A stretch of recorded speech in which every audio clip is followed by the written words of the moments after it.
Emperor is not on the album, is it? So it's a last minute addition, so it's not going to be on the vinyl. So basically, I've had that song since I was 17. Oh wow! Right, and then people called me up and go, "Yo, you know that little network called ESPN? They want to use it as the college football anthem." And I'm like, "Oh, cool, man, that's cool." And everyone's like, and then when I come to America, everyone's like, "That's really fucking big. It's fucking massive." You know what I mean? I'm like, "Oh, it's fucking huge." I'm like, "Oh, sick, man," because obviously, like, I knew and what has been so insane is I'm becoming a football fan. Like, by just being at the stadiums, like, the energy and crazy. the community of this shit, I'm like, whoa, I'm all about this. Bro, there's nothing on every level. High school, college, NFL. Like, dude, the community is so thick, Dude, and I'm like, unwavering. this is so sick. And I'm like, it's cool. So I think, like, as I say, I think I'll probably put it on the album digitally because it makes sense. But you have to deliver the album for the vinyl. Mm-hmm. But I'm just like, I think it kind of fits because it's just like the angry bit of Yungblud for a split second. Dude, you got to go to these college towns and perform there. You're gonna experience it during a football. Oh, it's insane. Dude, I'm like, yo, frat houses. I want to play. A gig. Oh my god. How sick would that be? I want to go with you just to Dude, watch. I would love that. I would just want to be like. You want to do That's that? the thing, and it's been so cool to kind of see the reaction to it already. Everyone's like, yo, this goes so well with the season. Mm-hmm. And I'm like, whoa, that's really humbling because it's like, I wanted that song to be a riot. It's about an unfiltered explosion of energy. And that's a football match. It's like, whoa, go. You know what I mean? It's so cool. But how did it end up on a hard drive? Like, just so everybody It's like knows. 7 years old. Yeah, the song. just so you know how it works, like it's sitting on a hard drive, and your people at your publishing company have like just like something that sits around for pitch or sync, and dude, somehow it was insane. It was like, so basically, Interscope Records, like when I signed to Interscope, I had like 10,000 followers, and I remember like to cut a long story short, the UK wouldn't sign me anywhere, and we were big in like the Netherlands and Australia. That was it. Nowhere else knew who the fuck I was. It was like the Netherlands and Australia was like sick. You know what I mean? But then someone in LA heard me on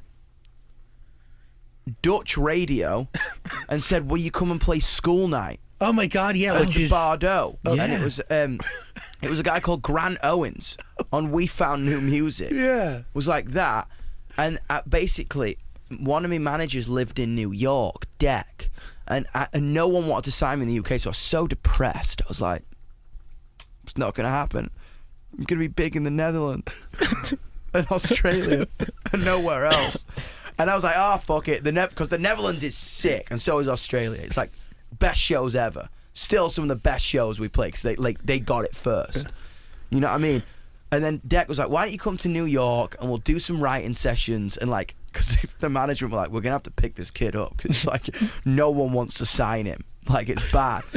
So then this guy called Emmett Power, who was working through Deck, Morel, who was my manager, was kind of like their intern basically. And he came to New York with me. I was going to write some songs with a guy called Dave Katz, who did like Good Charlotte and like all the pop punk shit. But his studio was inside the Universal building, right? And I ended up writing Doctor, Die for the Hype, Medication, so much of the first album with Dave.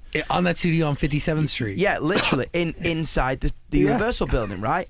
So Emmett pretends to be my drummer, because you get given these passes in the Universal building that like kind of expire after 12 hours. It's like really high security, you know what I mean? So I was like, pretend to be my drummer. And he rides the elevator, and he's Irish, all day, and starts speaking to A&Rs, be like, yo, heard of this Yungblud kid, yeah? Fucking blow your tits off on floor 4.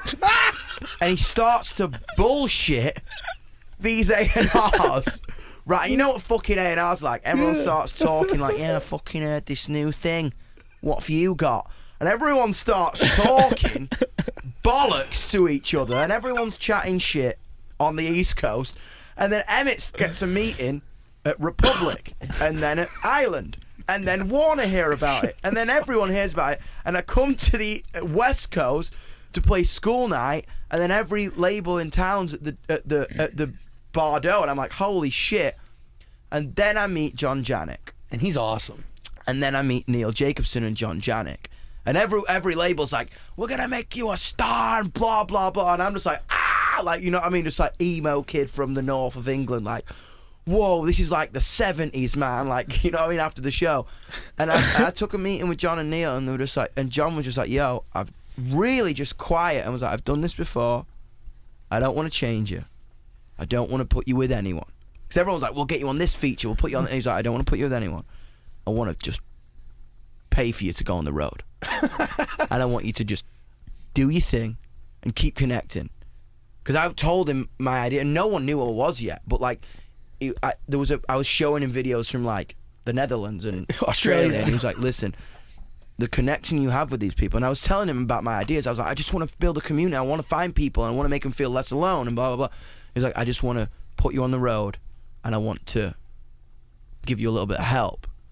And I was like, whoa. And then I said, but he says, I want to sign you on one condition. I was like, what? He's like, you got to play a show for the company on Friday. And I'm just like, what? We're going to play a show for the whole of Interscope Records? Like, bruv, I'm like big in the Netherlands and Australia. And now I'm playing for the whole of Interscope Records on Friday. I've got like 60 quid in my account. You know what I mean? Like, I've got £60 and like talking about contracts and record deals. I'm like, what the fuck? You know what I mean? Going in the record label. I probably shouldn't tell this because Interscope, it's like a story. I played the place called the Tom Tom Club, which Jimmy when he ran Interscope, made this place where you would put acts on your sign, and John was like, yo, he kind of he sensed like a rock scene was going to come back because it had been away for so long, and he said, I want to kind of introduce you to the company before you leave again, because I'm going back to Europe, and you know what I mean, he wanted everyone to see me play because he wanted to see them to see what he saw at the Bordeaux. Mm-hmm. And I remember I played the gig and we just went, it was just a riot. And then I left stage. I left the stage, but there was a curtain there, and that door was the door to the dressing room, and that door was the door to leave. And I went at the wrong thing, so I stood by the door like, fuck, I can't walk back out and then walk thing. So then I ended up shaking everyone's hand who came to the thing. But it was almost like a sign, like, thank you for doing that, because I got to meet everyone at the label personally. Mm-hmm. And I was so excited. And they're invested in you now. And it was sick. And then I met a guy called Dave Neiman, who was head of sports at Interscope, and I was playing the Emperor in the show. I was playing that song before it had even come out. That's and crazy. He was like, I love that song. And every kind of opportunity has been like Emperor, and people have turned it down. But then it was like, college, like, apparently, like, he was just like, yo, this could be crazy for college football. And ESPN was like, we love it. And then it was like the Emperor finally found its place. And it's the perfect place for it. And it's crazy. It's Yeah. like a riot.